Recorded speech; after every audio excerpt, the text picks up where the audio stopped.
Welcome to the 2023 SUS CP Conference, the Edge of Opportunity podcast from St. John's, Newfoundland and Labrador. The Southeastern United States Canadian Provinces, or SUS CP Alliance, was established in 2007 to formally advance a common interest in enhancing economic ties between the two regions. The Alliance is a strategic trade and investment-focused partnership between 6 southeastern U.S. states and 6 Canadian provinces. This year's conference is focused on opportunities in the blue and green economies.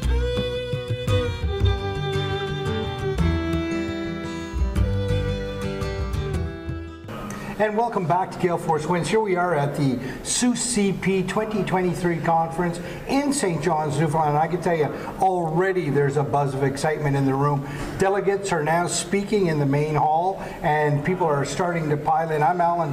With me as always, my good buddy, Gerry Carew. Tom, why don't you go ahead and introduce yourself and tell us what you're hoping to get out of SUS? Yeah, good morning, everyone. My name is Tom Cooper. I'm here today in my role as chair of a really cool, innovative tech company called dependbuild, which is based out of Volta in Halifax, Nova Scotia. My main gig, a lot of people know, is I'm a professor at Memorial University.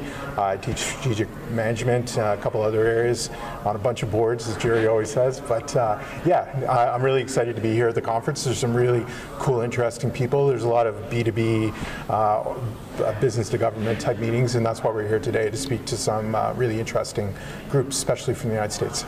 Tom, tell us a little bit about dependbuild. What exactly do you guys do?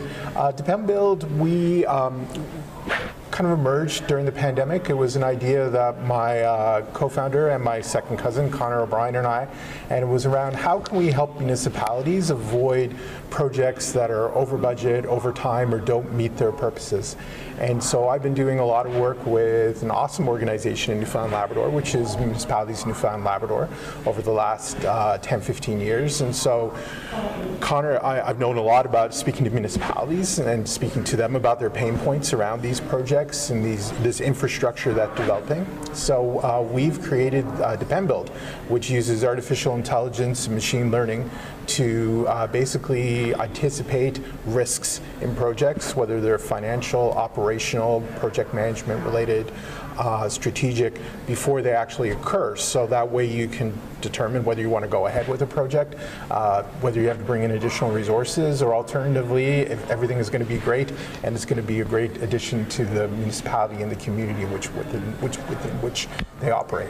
So this is a software package that a municipality might, they buy it from you, or how does that work? Yeah, they will buy it. It's a software as a service. Right. So, and we're at the stage now where we're at the alpha stage. So we have a couple clients in the United States. We have we're doing a bunch of work with municipalities here in Newfoundland, Labrador. Not just the organization, but different municipalities. We've gotten a lot of support. We've gotten a lot of great feedback. As always, we always say, if we can help municipalities save one change order request, the software basically pays for itself. Right, of course, yeah. Tell me this, Tom, do you find that there's a great need for this in municipalities? Yes, and municipalities have incredibly smart, passionate, wise people working for them. But they're so busy these days. And that ability sometimes to take that step back and say, you know, what's going on in this project? What's happened before? What are the things that we should be worrying about? Is a really kind of difficult thing for some of them because they're so busy delivering and making their communities better. And so what we found is that by giving them an ability to actually think through and anticipate those issues before they actually occur is a huge value for them. And I would imagine that a lot of the challenges, whether it's in Biloxi, Mississippi, or Wolfville, Nova Scotia, or Harbour Grace, Newfoundland, they would repeat themselves. And I guess that's where the AI comes into it? Yeah, indeed. And moreover, one of the things that we were struck by, there's not, in the risk world, you have what you call, and project world, you have what you call lessons learned. So after every project, you sit down and say, what did we learn from this project? And what happens in a lot of municipalities, not so much the big ones, like Atlanta's here, or Toronto, or wherever, but smaller municipalities municipalities, that's a lot of times in people's brains. And that's great if you're in Newfoundland and people have been around working with you for 30 years. But when people retire and people walk away, all that implicit knowledge walks away with them as well. And so what we're trying to do in a number of ways is just kind of help them make better decisions by giving and kind of formalizing a lot of that knowledge. That's fascinating. Tom, have you been surprised by any of the AI and recommendations that the AI engine is creating for you? Yeah, the AI engine is, and AI is a whole really cool, different world. No and as kidding. someone who's not a AI expert, one of my other co-founders is doing his PhD in it. A lot of the time, it's all about the engine, and it's about making sure that you get the algorithm right and you give them the right kind of data. One of the things that we've been struck by is just some of it's counterintuitive, and a lot of it's now. This is where we like to say we work with municipalities rather than for municipalities, because what we want to try and do is make sure that it's not just a decision or something that spits out that doesn't make sense to them. And eventually we'll get there. One of the things about artificial intelligence is that it needs data, and it needs all kinds of great data. And municipalities they have lots of data. They're just not. A lot of them are not just sharing it at this point. Right. And that's another additional thing. So the surprise thing on the artificial intelligence is that artificial intelligence has been around forever. When Gerry and we went to university together, well, when it basically is an easy way of whether it's a machine decision or if it's sorry, as you can see, I'm not an expert on this.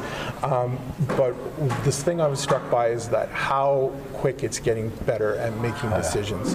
And we see this in the university in my main gig, which is being a professor in terms of dealing with ChatGPT and all those sort of things. But when you look at the ability of that to help organizations make better decisions and give them information, it's mind-blowing. And I really excited about the possibility of using it in a really positive way over the next number of years. Tom, busy people in the municipalities, as you so rightly point out, they're juggling a lot of things. How easy is it to get the data into your system so these people can make better decisions? Yeah, right now we're doing it on a project basis, so it's reasonably okay. Where we'd like to go is some of the amazing GIS systems we've been exposed to and we've seen. It's not that difficult to actually kind of input it and then do it from there.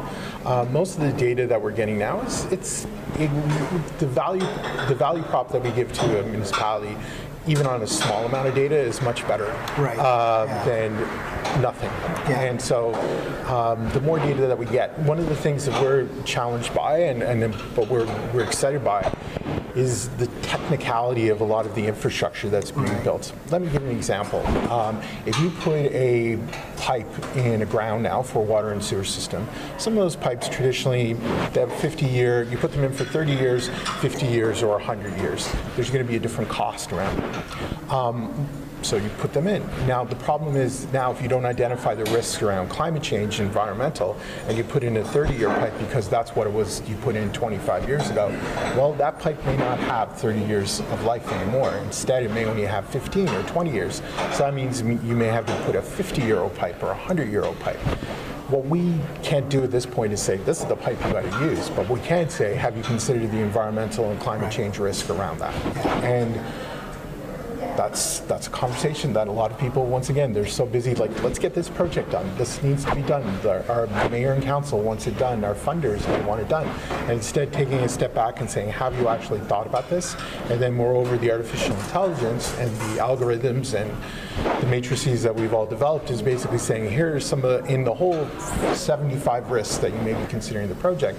That's important, but there's probably a couple more that you should be also spending a lot of time on and making sure that you have managed really well up front. Right. Tom, do you envision a system going into your municipality, or do you see systems going into a number of different departments in the municipality and matrixed all together? Yeah, I think it'll be a bit of both, and moreover, what we're excited by is the actual infrastructure providers themselves, like construction companies working with them, architecture firms, all that. So using it as a conversation starter, maybe not even, and to help say, okay, well, this is a project that we got started.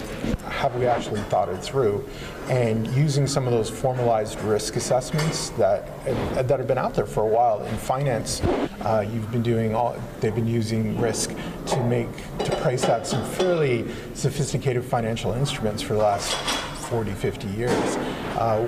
We just haven't seen it at a municipal level when we look at that infrastructure that we all use, whether it's at a high level of the recreation center or at all the stuff that's underground that we take for granted that makes our lives better.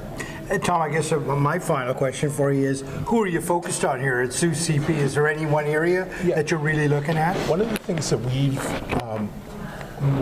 and this is a really cool conference, something I've not experienced before, that they've set up all these B2B meetings. So we have individual meetings, which have been, I only had three yesterday, and they were all three excellent meetings.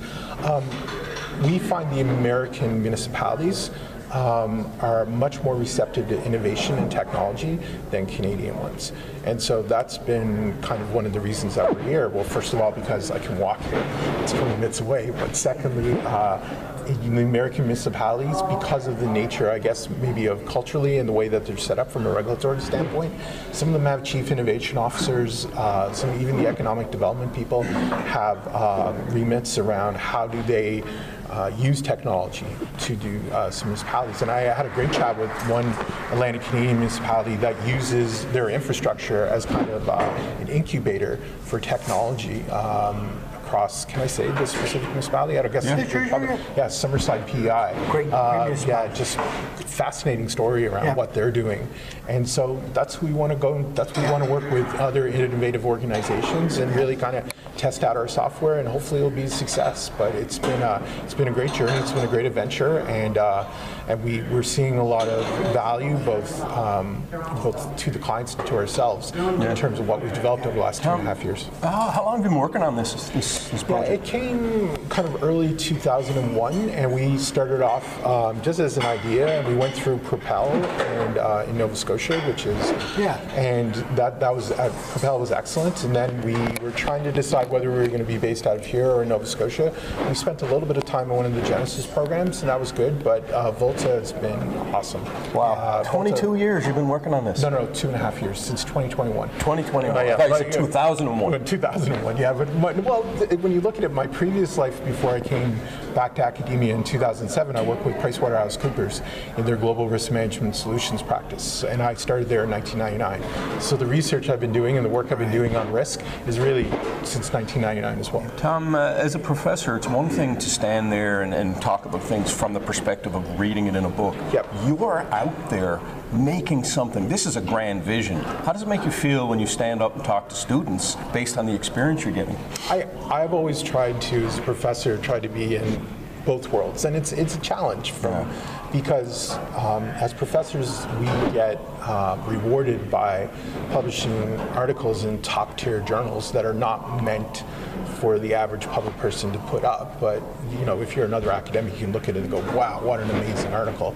But I try and keep my feet in both worlds. So I'm on boards, I do consulting, I do advisory work, but it's great to be able to tell the students the story that you're going through, and especially if you're teaching a course like entrepreneurship, to say, like this is, when you're using the business model canvas, that's a great tool, but you also got to make sure that this cash flow is in place, and sometimes you got to write a check, and sometimes you're not getting much money for that month and all that. And when you got 7 people that are being as you folks know, being entrepreneurs, when you got to make sure that your staff get paid, there's some stress from there as well.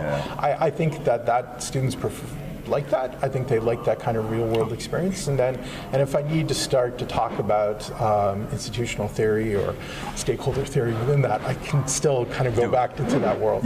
So it's always, I've had a very privileged and a very cool career since I graduated with Gerry back in 1993, and so it's nice to have my feet in both worlds. Where's all that time gone, Tom? I don't know where it's gone, Gerry. You've gotten better looking at least, and the blazer, and you dress better now. I was hanging out with Allan. I know, look like the pocket squares and all that sort of thing. Well, I didn't realize you guys went to the university in 1972. That's great. Tom, listen, mate, it's been an absolute privilege to be in conversation with you. I got to tell you, dependbuild sounds like an incredible product. I hope you have great great success here at Seuss, and so glad that you pointed out the city of Summerside. A very innovative municipality, there's no doubt about it. I bet you're going to find another 10 in this conference here. We're hoping so. Thank you so much, guys, and congratulations on all the success on the podcast. Thank you. Thank you for tuning in to the 2023 Seuss CP Conference, the Edge of Opportunity podcast from St. John's, Newfoundland and Labrador. The 2024 conference is taking place in Biloxi, Mississippi, and we look forward to seeing you there.